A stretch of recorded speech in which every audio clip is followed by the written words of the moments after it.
তুমি কি মনে করেছ যে কারোর উপর রাগ করে এই দুনিয়া ছেড়ে গেলে তুমি বেঁচে যাবে? না, তুমি বেঁচে যাবে না। কেননা যে আল্লাহ তাআলা তোমাকে সৃষ্টি করেছে, তোমাকে নির্গত হায়াত দিয়েই তোমাকে সৃষ্টি করেছে। তুমি মৃত্যুবরণ করতে চাইলেও আল্লাহ তাআলা তোমাকে মৃত্যুবরণ করতে দেবে না, ঠিক তোমাকে আবার বেছে নেবে। যখন তোমার হায়াতের দুনিয়া শেষ হয়ে যাবে, তখনই এই দুনিয়া থেকে তুমি চলে যেতে পারবে। তুমি আঘাত পেয়েছো কারোর কাছ থেকে, তুমি এই দুনিয়া থেকে চলে যেতে চাচ্ছ। মনে রেখো, মৃত্যুর পরে ভয়াবহ সাজা আছে। আল্লাহ তাআলা এই দুনিয়াতে আমাদেরকে ছেড়ে দিয়ে রেখেছেন, কিন্তু যখন ধরবে তখন আমরা কেউ পার পাবো না।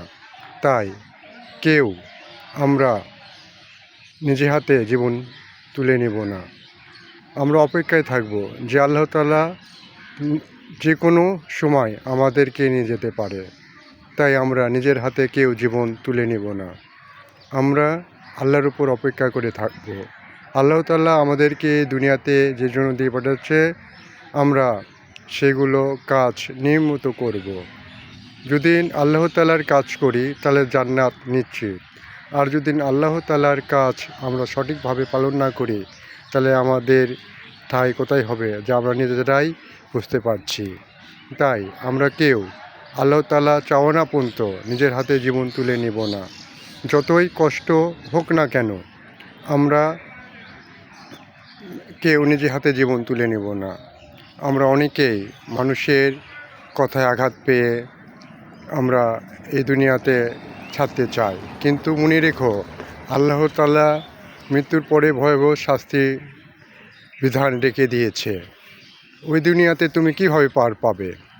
ওই দুনিয়াতে কোনো মৃত্যু নেই, শুধু শান্তি আর সুখ এবং কষ্টময় আছে, যা আল্লাহ তাআলা রাসূল সাল্লাল্লাহু আলাইহি ওয়াসাল্লামের মাধ্যমে বলে দিয়েছেন, কোরআনের মাধ্যমে বলে দিয়েছেন।